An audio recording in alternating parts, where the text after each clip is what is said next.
मेरे साथ इस वक्त पाकिस्तान के मायनाज ऑलराउंडर अब्दुल रज़ाक मौजूद हैं और ये यहाँ पे जर्मन प्रीमियर लीग को प्रमोट करने के लिए यहाँ पे मौजूद हैं। तो इनसे पूछते हैं क्रिकेट के फ्यूचर और जो हाल है उसके बारे में। जी अस्सलाम वालेकुम रज़ाक जी वालेकुम अस्सलाम।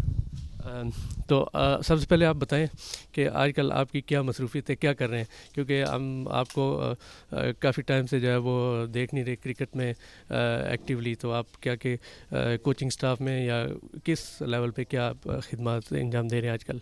देखिए 2015 में जब मेरा पीएसएल में नाम नहीं आया तो डिसाइड हो गया, मैंने क्रिकेट छोड़ दी थी। फिर पर अब दोबारा शुरू की है और मैं डोमेस्टिक क्रिकेट भी खेलूँगा और मुझे उम्मीद है कि डोमेस्टिक में अगर परफॉर्मेंस और फिटनेस अच्छी रही तो पीएसएल में भी आऊँगा और साथ में कोचिंग भी चल रही है।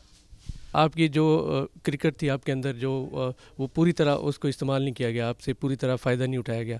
तो आप क्या समझते हैं कि किस तरह की मुश्किलात का सामना रहा आपको, या आप अभी मज़ीद खेलना चाहते थे, या आपने अभी फार्मली रिटायरमेंट का ऐलान नहीं किया हुआ जहाँ तक मुझे पता है कि तो अगर आपको दोबारा क्रिकेट में मौका मिलता है इंटरनेशनल लेवल पे खेलने का तो आप उसके लिए तैयार हैं?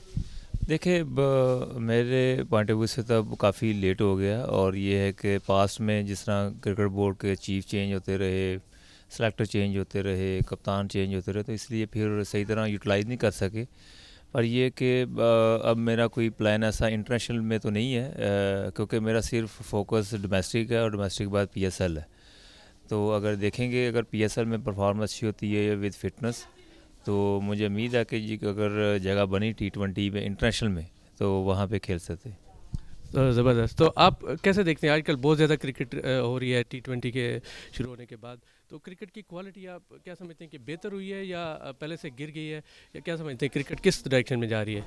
देखिए पाकिस्तान में नेचुरली टैलेंट है और मेन सिर्फ ये होता है कि आई होनी चाहिए प्लेयरों को चूज़ करने के लिए, फिर उनको पॉलिश करने के लिए।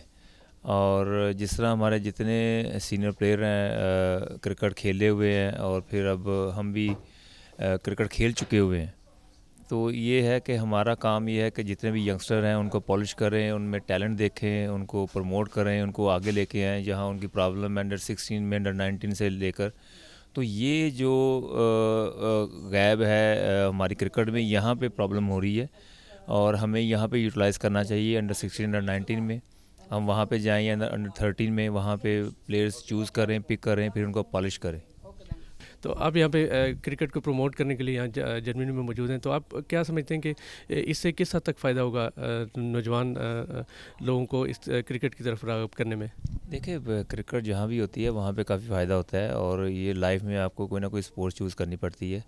तो यहाँ अगर क्रिकेट जर्मनी में शुरू होती है तो हमें बड़ी खुशी होगी और हम चाहते हैं कि पूरे यूरोप में भी हो, पूरे वर्ल्ड में क्रिकेट हो, क्योंकि ये इसका जो पैशन है अगर यंगस्टर में अगर आ जाए तो मैं समझता हूँ काफ़ी वो दूसरी एक्टिविटी से बच जाता है और ये है कि साथ पढ़े भी और साथ क्रिकेट भी खेले। बहुत बहुत शुक्रिया हमसे बात करने का।